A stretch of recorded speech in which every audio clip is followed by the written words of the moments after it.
Mom, are we poor? I'm wondering because I don't feel poor. But someone said we were poor. Well, are we? This is what one or more of my children have asked me over the years.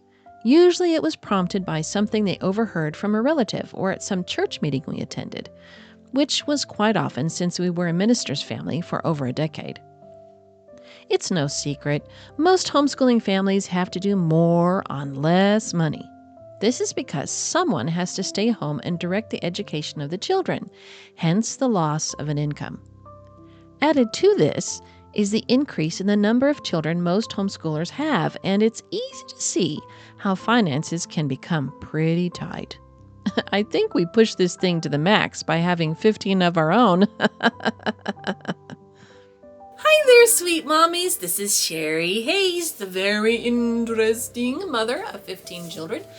And I've been homeschooling for 36 years, and I love to share things with mommies that will add to their lives. So, if you can think of something to grab while we are talking, like I'm thinking right now, I need to go through my closet and, go through the winter coats and the winter shoes, which can be a chore, but it can be fun, right? Anyway, if you have something like that you can grab, just listen as we dive into the good life in Jesus. All right, now, when we think of homeschooling and low income, there are some unique challenges this poses, aren't there? Okay, number one, homeschoolers are already considered to be on the fringe of society. So not having the funds to purchase all the bells and whistles of life make us stick out even more. We have interesting clothing styles, and we drive around cars that are past their prime, and sometimes they're bigger than most. We may have homes that are older or are in less than desirable neighborhoods. I mean, in order to find a home that's big enough for a lot of families, you have to have it like in a poorer neighborhood or with older houses, right?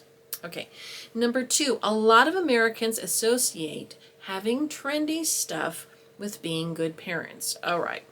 This leaves homeschoolers vulnerable to unwarranted accusations of abuse or neglect. Let me explain. If you have more than your average amount of children, or even if you just had 4 children, let's say, you might have to have a house that doesn't have enough bedrooms to accommodate each child having their own bedroom. And so some people consider that to be neglectful or abusive. Or maybe your children don't have their own cell phones, and some people consider that to be abusive or neglectful. I know that not everybody, but some people do. And so what that does is it opens people's eyes that they start concentrating on you because you stick out. And then anything out of the ordinary, they might call the authorities on you, and you might have to deal with that, which is not fun. And here's the worst thing. If you're poor, you can't even afford one Stanley Cup. Okay. Anyway, number 3. When mixing in with the general population, there is an assumption parents can come up with the money for equipment, books, and etc. Okay, so that homeschoolers can find it hard to participate. The private lessons, the instruments, the uniforms, the shoes, the fees, the gas to go on long trips for meets, and etc. And if you are having trouble and you tell someone about it, then you're the welfare case and there's a stigma. There just is. You can't help it. It's there, right? Number 4. Affording curriculum for a lot of children on a budget can make homeschooling seem impossible. I say seem because it's not true. Now, I think about this when I go online and I start, I look at the different packaged curriculums or, what have you, and I see how much those things cost. Like if you were to buy a packaged curriculum for each child in a family of 4, that's over $4,000, just the curriculum part. And then if you think about any extracurriculars you want to be like karate or maybe some ballet or some gymnastics, and you put all that in there, some soccer, and you've got like $6,000 a year that you're spending for your homeschooling. But that's not accurate. Okay, I teach a lot on that.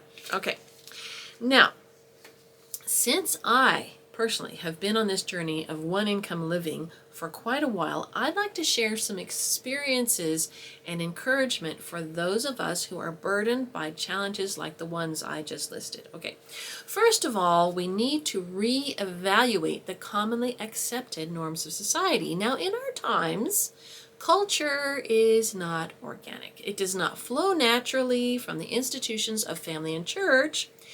It is foisted upon us by the oligarchs who rule us with a gilded fist. All right?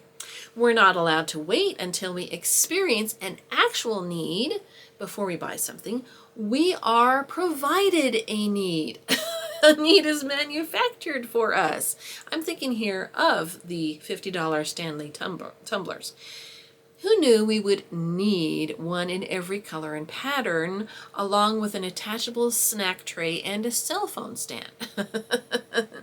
Instead of purchasing a pair of leather shoes, which can be refurbished and passed down to numerous children, we are told that we need to buy the plastic ones with the logo of the gaming character or the Disney character on the side, and they're plastic, and you can't pass those things down, right? And so every year you have to buy new ones.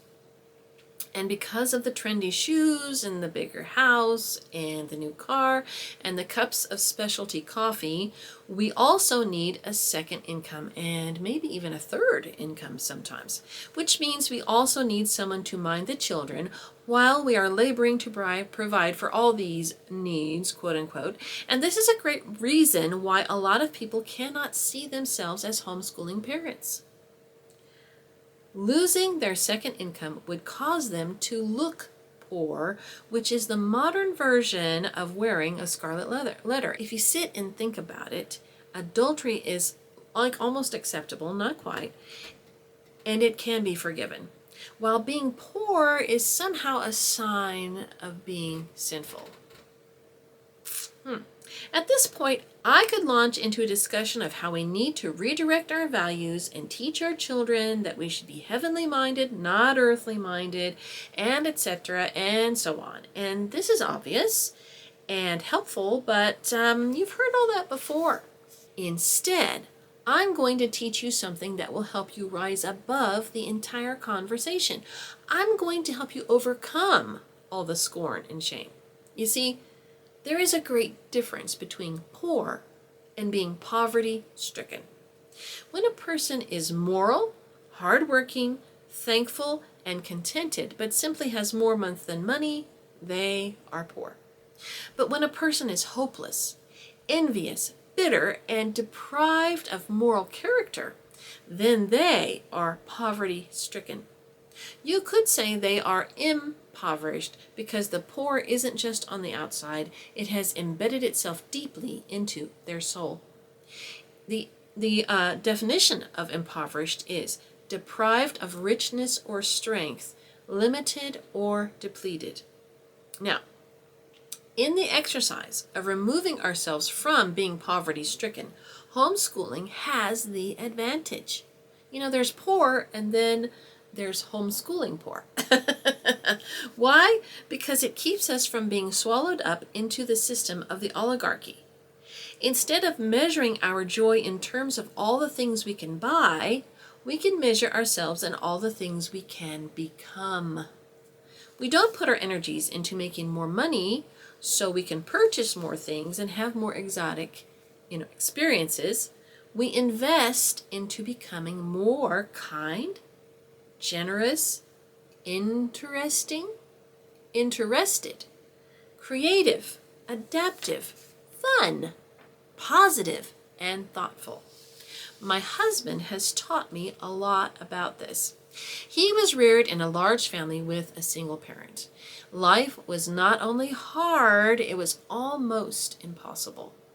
They were so poor growing up that once they lived in an abandoned migrant shack in the wintertime, and they could see the snowflakes fall between the cracks in the walls. I'm sad to say that a few of his siblings did become poverty-stricken, and they turned to drugs and alcohol as they internalized their poverty. But this wasn't my husband. He may not have had money to afford any of the normal things other people enjoyed, but he became ingenious at making the best of what he did have. This one skill has helped us through many great trials and continues to help us both as we grow older. I'm really thankful for his upbringing. He also learned how to make everything fun. Our dates were things like eating at Taco Bell and walking around the lake at a park, but we didn't mind. It was being together that was the thrilling part. Back then, tacos were a lot cheaper than they are today.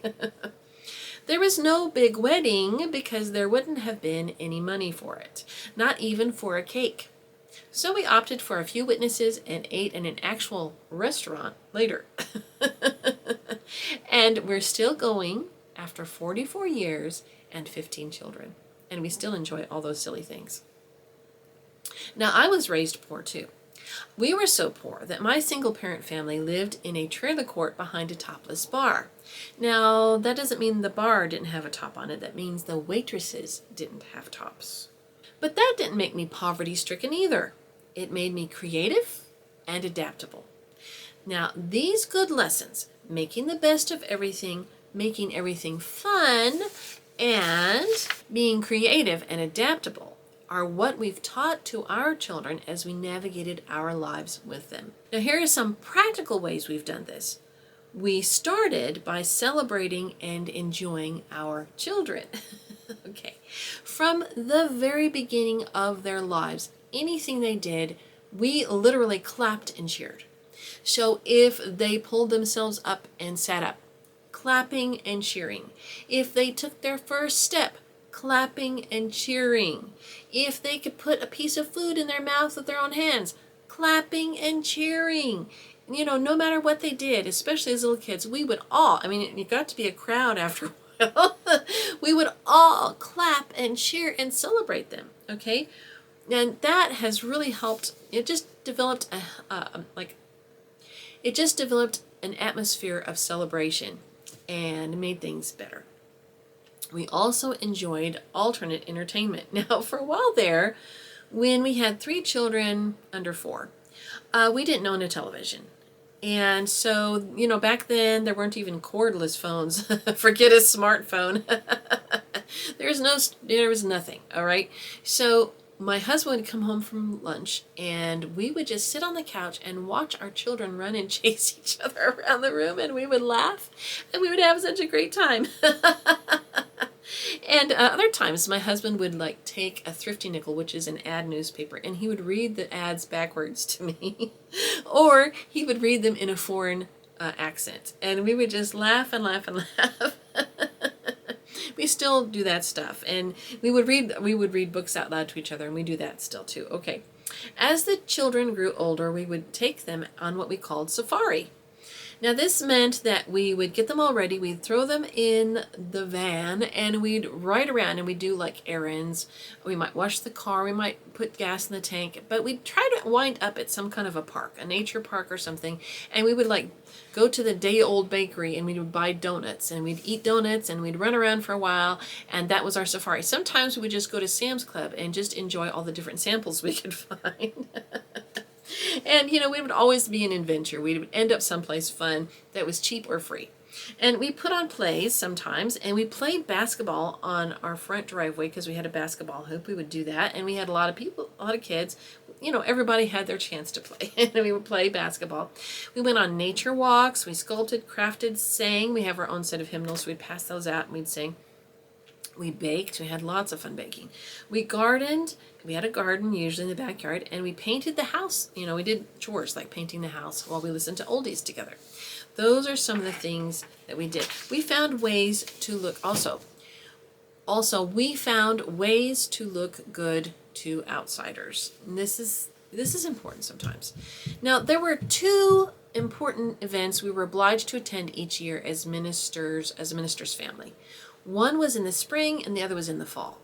This meant that for a whole week, our children had to look like we had money for clothes, which we never actually did, but usually we didn't go a lot of places, so it didn't really matter that much. So I would have to be really creative during those times. I would pray, yes, and then I would visit our local Goodwill outlet. In case you've never been, this is truly an experience. Back when I shopped, the clothes and shoes were only $1.25 a pound. I would go numerous times, like over a period of weeks. I would go like once a week because they would change their stock. And then I would grab anything and everything that looked kind of new or snazzy or, what could coordinate with each other. I would grab all that stuff. And then sometimes we were tagged with items that were actually still, they had the tags on them, but they were like missing a button, or maybe one of the seams wasn't completely sewn. So I would take all these things home and I would wipe them down if they need to be wiped down. I would wash them and I would fix them. I would sew the buttons on and I would do the little hems and the places that were coming out. I would do all that kind of stuff. And then I would take and I would starch the clothes. So it's amazing that even a t-shirt, if you starch a t-shirt, it's a totally different thing. It looks like amazing. So then I would take all these different items of clothes and I would coordinate them. And I would fold them and I would put rubber bands around them in outfits. And I would label them for the different days of the conference. So everybody knew what they were supposed to wear. And I would take the shoes and I would wash them and I would, fix different things on them. And I would try to get things that I could either polish, that were plastic, but I could polish them, or if they were leather, I would spit shine them because I know how to do that from the Army. And then I would pack all of it away in the suitcases and it would sit there until we left. Now, the results were astounding. At each event, our children shone like stars. They sported coordinated outfits, complete with shoes that looked every bit as though we had just shopped at the mall. Now, this made them feel rich, even though we were always the poorest family there. Now, the uptake to this was that I had everything ready for that season for clothes for the kids, right? So if it was in the fall, I had all their winter clothes done. And if it was the spring, I had all their summer clothes done, which, turned out to be good. All that effort really paid off. Now, another thing we did that helped us to overcome, being poverty-stricken was that we homeschooled. Yeah, we homeschooled. If you're going to have a lot of kids, if you're going to have 3 or 4 kids, which, and you might think that's a lot, I don't know, perspective, right? Anyway, the common perception is that it's cheaper to send kids to public school than to homeschool them. But I have not found this to be true. Okay, now if we had sent our children to public school, it would have really been challenging to have afforded them, even more so than when we homeschooled, because for one thing, we would have had trouble keeping up with all the trends of all the kids with all their different backpacks and all that different stuff, right? Then there would have been all the extra supplies, the fees for parties, the events, the trips, and on and on. And besides all this, there would be the toll on everyone's relationships, because when you're not able to communicate well, you don't spend a lot of time with each other, there are a lot of misunderstandings, and also you have to kind of do treats and different things because people will get bummed out. They're stressed, they're pressured, there's just a lot of waste that comes with that. Okay, now here at home, I've been able to be as creative as possible, and everyone has come out better for it. For one thing, we discovered that there are so many different ways, alternate ways to homeschool your kids, but besides purchasing like all of the different curriculum. When I look online and I see that it takes like $1,000 per child and all that, then I know that, okay, for one thing, we discovered all the different ways that you can learn without buying the box curriculum. For one thing, it's the McGuffey readers that we relied on, and they're better than all the different reading programs you can buy, even for the high dollar prices. And they're for most of them free online. And I've developed free or cheap things that other people can use as well. And I use them with my own children. And we did unit studies and living books and all the wonderful Charlotte Mason things. And we went on nature walks right around our house. Didn't cost us any extra. And my kids, they turned out to be really, really educated, and better educated than their high school, homeschool, than their public school peers. Now, I'm not going to lie. There have been times when our children felt left out or deprived. Even though I have felt hurt on their behalves, I've hurt for them in those times. I haven't let it bother me. Not getting everything they want or what other people have made them think that they need, right? Has been hard at times, but it has not been devastating. It formed in our children character. By being forced to face disappointment, they've had to decide how they would overcome it. They've learned how to make the best of things, which has put them ahead of their peers. They have not been deterred by lack of money. They have simply found ways to go around it. In the end, we have discovered that it's not a lack of money that makes a person poor, it's a lack of character. Now, I know you have your own stories, and I would love for you to share them with me. As I finish this podcast, I would like to give you like a preview. I'm hoping in future podcasts to talk about being seriously organized as a mom of 15 children. And maybe I'll do a series on that. I want to also talk about maybe polyglot homeschooling, where you learn different languages and you use them while you're homeschooling. That's fun. That's something we did, and some different resources and ideas for that. And I also wanted to share with you that I am enjoying my time on Substack. I'm trying to learn it more and more, and I'm posting a little more now. And sometimes it's different things than what I share here on YouTube or as a podcast if you're listening to this podcast. And so it might be good to go over there and subscribe so you won't miss out on that. Of course, I always have my blog with all my freebies that you can enjoy, and that's momdelights.com. And I'm on Substack as Mom Delights as well. A lot of you who have followed me for a long time, you'll see that. My Substack posts will come out as an email, so you can get that. So there's something to think about. Anyway, with that, I hope you have a wonderful day. In Jesus, of course. Bye-bye.